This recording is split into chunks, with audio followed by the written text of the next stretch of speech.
Hi, and welcome back to another FoodSmart feature tutorial.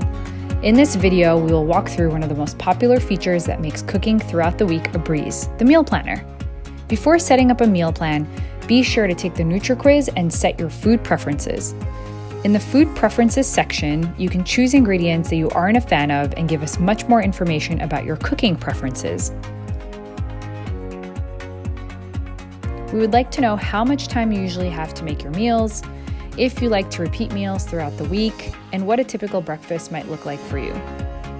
Once you have set all of those, you can head to the Meal Plan tab at the bottom of your screen. If you already have a plan set, you can add to it, or you can create a new one for some fresh inspiration. You will be prompted to answer a few questions about your meal plan, like what meals you would like to see, how many days you want to cook.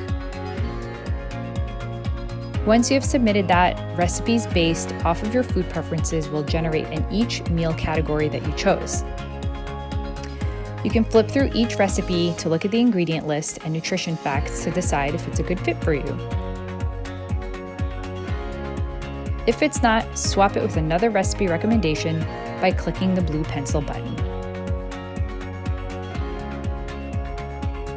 Once your meal plan is complete, you can add all of the ingredients to your grocery list and check out with Walmart or Instacart.